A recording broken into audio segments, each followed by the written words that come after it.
Kita udah belajar tentang segitiga exposure, ada 3 apa aja? Diafragma, terus ISO, terus shutter speed. Oke, nanti sekarang kita lihat cara settingannya ya.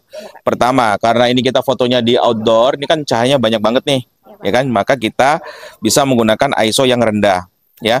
Kalau di outdoor ini kamu gunakan ISO itu maksimal di angka berapa nih? 200, ya.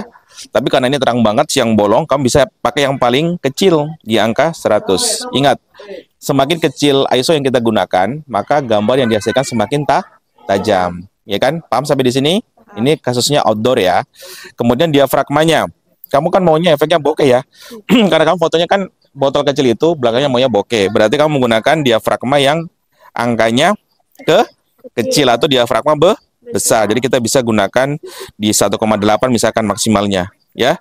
Kemudian shutter speednya ini kita yang gunakan bisa besar, bisa kecil, tergantung nanti. Kalau dia misalkan over, ya terlalu terang, kamu besarin shutter speednya, paham ya?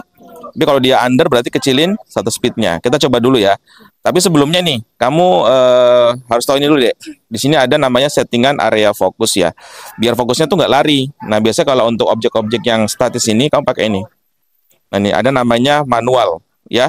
Jadi kamu klik yang ini, caranya begini, Pak, ulangi ya. Tekan Fn, kemudian klik yang di manual ini, toh, ini. Nah, kamu tentukan di mana titik fokusnya. Paham? Nah, biar nanti nggak lari. Misalnya kamu foto ini nih, betul fokusnya ke sini, karena kamu pakai autofocus, ya. Oke, kita ambilnya di sini ya.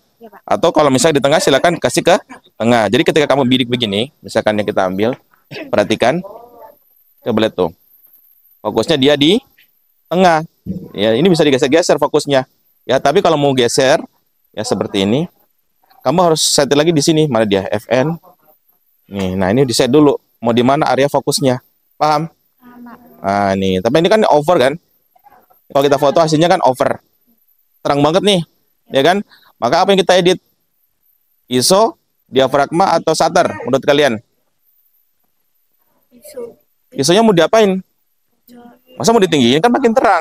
Nggak bisa dong. Berarti ISO-nya dicuekin aja ya, di angka paling rendah. Diafragmanya biarin aja karena maunya bokeh di 1,8 kan. Berarti apa yang kamu edit? Shutter ditambahin apa dikurangi? Dikurang makin terang apa makin gelap? Oh, no. Jadi diapain? Ditambahin ya sampai sedapatnya kita. Ini enaknya pakai mirrorless. Oh, teman-teman itu harus bidik-bidik. Ini apa yang kita edit langsung tampil di sini. Paham nggak? Nah, ini sekarang kamu foto nih, fokusnya ya. Nah, nih. Nah, itu hasilnya. Bokehnya dapat, bokeh banget kan? Iya, Pak. Tuh. Ya. Tuh. Fokusnya dapat nih. Toh? Fokusnya menyempit. Kalau misalkan kamu rubah angka diafragmanya ya, misalkan nih apa rubah nih. Di F 6,3 pasti gelap kan? Gelap kan? Tapi saat ini kita kurangi ya, katakanlah kita kurangi. Jadinya nanti bokehnya akan berkurang. Coba ya. Nah, nih. Toh? Ini nggak bokeh kan? Tapi yang ini bokeh banget. Paham nggak sampai di sini? Paham. Nah, nanti pada saat ketua kelompok praktek sudah dapat settingannya, pas mau ke anggota berikutnya kamu berantakin settingannya. Diberantakin ini. Ini kamu rubah, kasih kecil, diafragmanya kasih, pokok kasih tata ruang biar nanti anggotamu itu dia tahu settingannya gimana, ya toh? Yang sampai nanti salsa bagus, ini mau praktek karena dia udah setting pakai settingannya, padahal kamu nggak ngerti, ya? Tugasnya ketua kelompok itu berantakin. Nanti kalau dia bingung, nanya ke ketua kelompok, baru kamu jelasin lagi. Bisa? Silakan dicoba ya. Fokus di sini adalah bagaimana peserta didik mampu memahami tentang settingan segitiga exposure yang merupakan adalah basic dasar yang harus dikuasai ketika kita ingin belajar fotografi. Nah, di sini juga peserta didik dituntut untuk bisa menghasilkan kualitas foto yang bagus, yang tajam, dengan disertai dengan efek foto bokeh. Jadi efek foto bokeh adalah efek yang bagian belakangnya itu blur ya, sehingga peserta didik harus bisa mengatur seperti diafragmanya, seperti apa nilainya biar bisa menghasilkan foto efek foto bokeh. Tentunya tidak terlepas dari pengaturan ISO sama shutter speed. Jadi ini adalah kegiatan jurusan DKV.